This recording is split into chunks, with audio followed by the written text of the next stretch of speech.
just killing some time. Me, for killing time, I just vlog real quick. I'm getting ready to buy a car. I need to get my license changed over there to get some pictures before I go over there. Oh, a Philippine license? PNP will tell you it's difficult to get a Philippines license now. They said because they owe me a copy because they took my license when I was in an accident. So not my fault. But they said it's just procedure. And I said, well, I know several guys that got in car accidents and they never took them. But they took mine. Which, was it your fault? No. See, that's what I'm trying to say. And they still get away with that. I think they're looking for money. But they gave me they actually lost it. So they gave me a piece of paper, an affidavit saying, hey, we lost it. It's our fault. So LTO, give this guy his license. So I took it up there. You know what I can understand?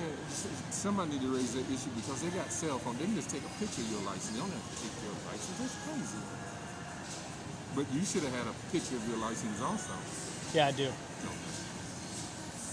But man, that's only, how long have you been over here? Shit, I've been here 16 years. Okay, so you know the ropes. Yep. I've been in and out. I'm really in Singapore myself. But, you know, I was doing Singapore, Hong Kong, Cebu. I was in Cebu, and I'm up here because of the pandemic. And I caught up here. I don't particularly like this. But my girl was working in Singapore, and she got an auntie and a brother here, so she wanted to come to Annie instead of going back down to Cebu. Just a change.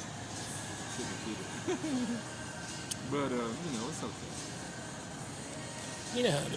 You know how it is. Somebody may say they don't like it here, another person will say they love it here. To me, I love the Philippines.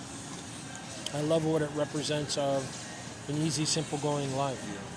But here's the catch, though. Nothing ever changes here. I mean, I've been in and out for the last 8-9 years. People don't like change. People don't want change. So if life's going to get better, you got to change. Yeah, you got to change individually, then corporately. But they don't. And then when you try to shoot reality to them, because you know I don't do bars, I don't drink. Me neither. But every now and then I run into a girl and I ask her, "Where you work at?" You know, she try to evade it, and then she finds. I said, "Girl, I'm gonna tell you, you better do something with your beauty now, because once you get in your 30s, you know, they don't like that reality check. Man. They don't have that mentality to stop.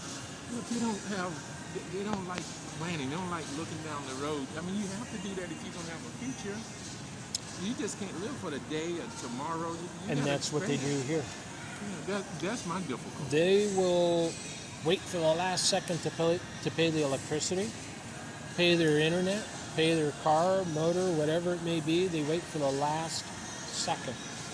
And I've always told my friends and stuff, look, you have registration once a year, right? Yeah? Okay, why don't you just take 20 pesos a day and put it in a can? Market registration. By the time it comes up registration, be surprised you'll have the money, right? Then you go pay it, and then you're legal. And by the way, LTO can take your motor if it's out of registration. And it's up to them if they want to give it back. They don't have to. They'll just say, oh, we took it, and... It's a cultural thing. Oh, I'm sorry, it's gone now. It's a cultural thing. Yeah, well... I mean, what I'm trying to say is, you know, sometimes we think, oh, these people stupid, they're dumb. But they not. It's just that it's the way they think. They don't process stuff like we do. Correct. I mean, I know for a fact, if I didn't have a job and I got kids and I got a rent to pay or whatever, I'd be stressing. These people drinking and going on. Yeah. So, yeah, I don't know. Maybe that is something to that, but I don't think so. I wouldn't want to live like that. And they're not even good at the spur of the moment. I could live like that. And Filipinos are the worst. They'll get a few bucks ahead. They'll go buy some jewelry, what they call accessories, jewelry, cell phone, makeup, and then tomorrow pawn it because they need money to eat. That's the thing about buying these guys talk about these girls want these cell phones. Then a week later they want another one. That's the reason why. Because I pawned it so I could eat. You know what? I've never been in a bar in all the years here. When I'm in the States, I'm from San Diego. Okay. I don't drink. I never drink. Hey, once every blue moon, a cigar, some beer. But I get here and yes, it's the culture, but it's the atmosphere that just says, sit down and have something to drink. But I don't do it to excess. Like maybe once a week. Listen, I was talking to this one Filipino, I'll never forget this. He said he hated Japan because he was working there, right? I said, why? He said, because when the Japanese get off from work, they go straight home. I said, they tired, they got to get ready for the next day. They don't have time to go out and be drinking, sitting around shooting the breeze. But on the weekends when they don't, they might be able to. But he said, no, I'm not used to that. I'm used to, we sitting around having a bit. And he could not comprehend that. These Japanese, they work hard. And they need their energy for the next day. Their stress level is beyond ours. They're working 12, 18, 20 hours a day. That's why the suicide rate is out of control there. Bad. One time I flew through Japan. They work themselves to death. Absolutely. And the sad thing is they think, I guess the social part, that guy is just a workaholic, man. Look at him go, man. Da, da, da, da. Then they wonder why they jump off buildings. Right. I went through Japan one time to come here. I guess some guy went up to the top of the airport, got somewhere up there, and just went right on the ground. People went, what was that? I heard one guy yell, somebody jumped. I go, well, better you than me. Yeah. But, they let the job define them instead of them defining the job. And I live in Germany, so I know that. Military, development.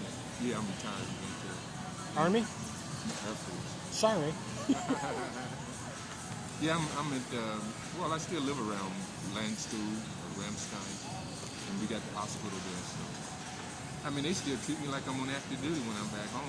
I go up there, get an appointment almost the same day. Still get my dental, no question.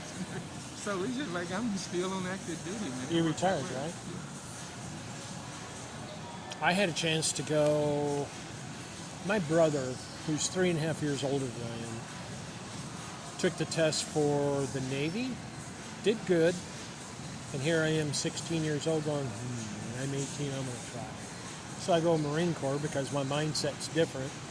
So I go take the test. They called me up. Sergeant Fick was my recruiter. Every day. Dude, you just scored the shit out of that test. We need you bad, man. You got 35, 40, 45,000 bonuses. We have paperwork. You can send it where you want to go. And then, of course, I talked to a friend of mine, and he goes, dude, you'll qualify for that money, but when you sign, they'll send you where they want. And just say, well, that's the first one that was available. We needed a body. But they were, every day he called me. Every day. And then he brought a couple of guys. I was going to go light weapons specialist, light weapons repair. So, it would have been a grunt. For me, I did the ROTC thing where they funded some of my college. So, fresh